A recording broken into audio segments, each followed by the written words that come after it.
Bonjour, aujourd'hui nous allons étudier la correction du brevet de physique-chimie, édition juin 2019, Métropole.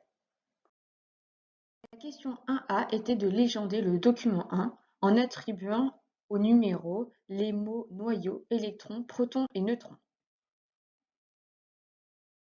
Nous avons pu voir dans une vidéo précédente, nommée l'atome et sa composition, que le noyau était constitué de protons et de neutrons, et autour de ce noyau gravitaient des électrons.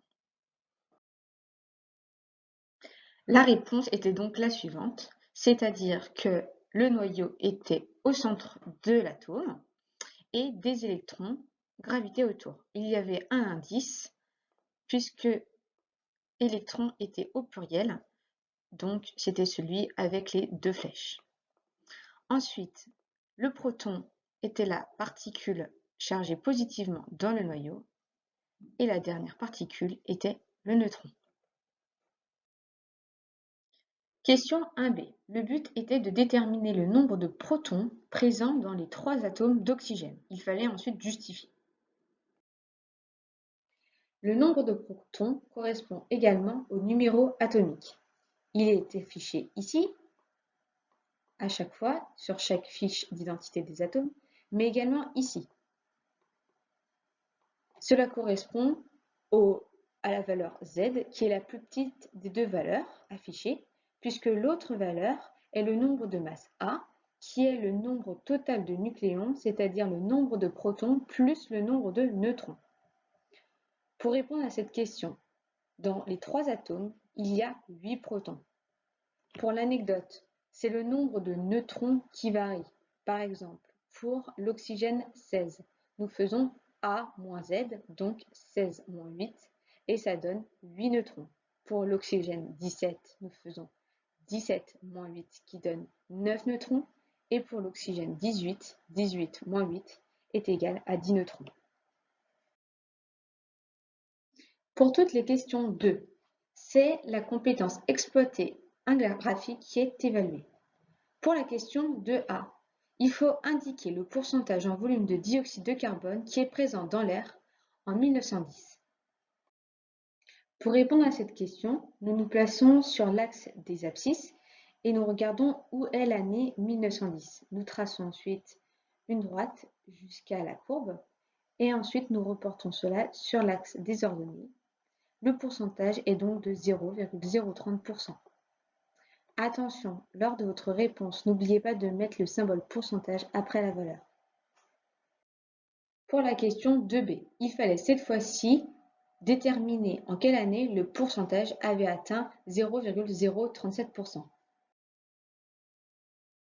Pour répondre à cette question, nous nous plaçons sur l'axe des ordonnées au niveau de 0,037% et nous traçons une droite jusqu'à la courbe. Cette fois-ci, nous allons sur l'axe des abscisses pour regarder l'année correspondante. Il s'agit de 2000. Ce pourcentage atteint du coup 0,037% en 2000. Pour la question 2c, il fallait comparer l'évolution du pourcentage de CO2 en volume dans l'air, dans un premier temps entre 1810 et 1950, puis entre 1950 et 2010. Pour répondre à la première partie de la question, nous procédons comme précédemment afin de déterminer le pourcentage en 1810 et en 1950. Nous pouvons voir qu'il y a une légère augmentation de 0,0025% entre 1810 et 1950. Pour répondre à la deuxième partie de la question, nous procédons encore comme précédemment en traçant pour 2010 et obtenir un pourcentage de 0,039%, sachant que pour 1950, c'était déjà tracé normalement. Et là, en comparant, nous pouvons voir qu'il y a une augmentation plus importante entre 1950 et 2010, puisque l'augmentation est de 0,008%. La question 2D était de déterminer la valeur que pourrait atteindre ce pourcentage en 2020. Il fallait ensuite décrire et critiquer la méthode utilisée. Nous partons du principe que l'augmentation est constante à partir de 2000. Nous pouvons alors tracer une droite qui prolonge la courbe entre 2000 et 2010. Ensuite, en 2020, nous allons jusqu'à la courbe et nous obtenons un pourcentage de 0,0405%. On pourrait donc estimer qu'en 2020, le pourcentage serait de 0,0405%. La question 3 portait sur le thème mouvement et interaction. Donc dans la question 3A, il fallait schématiser le cylindre et ensuite représenter le poids de la glace par un segment fléché. Pour répondre à cette question, nous utilisons l'échelle qui est donnée, c'est-à-dire 1 cm pour 100 N. Nous savons que le poids du cylindre est de 236 N. On veut savoir à combien de centimètres cela correspond. Nous faisons un produit en croix ou de la proportionnalité afin de trouver que x est égal à 2,36 cm. Il faut donc tracer un segment fléché de 2,36 cm. Nous partons du centre du cylindre et nous traçons un segment fléché de direction verticale et de sens vers le bas de 2,36 cm. Question 3b.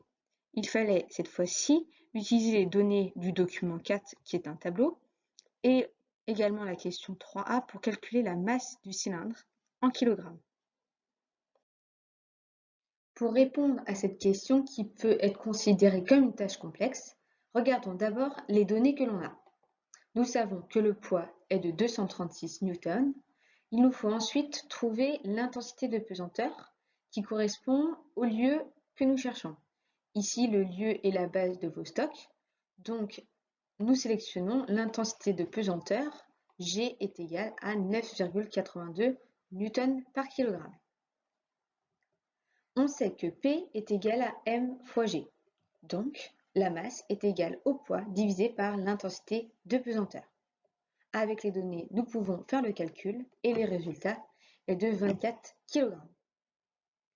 Nous pourrions aussi faire une analyse dimensionnelle pour retrouver la formule, sachant que l'unité du poids est le newton, que l'unité de la masse est le kilogramme et que l'unité de l'intensité de pesanteur est le newton par kilogramme. En partant de l'intensité de pesanteur, qui a comme unité newton par kilogramme, nous pouvons voir que c'est égal à quelque chose en newton, donc un poids, divisé par quelque chose en kilogramme, donc une masse. Et nous retrouvons enfin la formule qui est masse est égale à poids divisé par intensité de pesanteur. J'espère que la correction de ce brevet vous sera utile. À bientôt!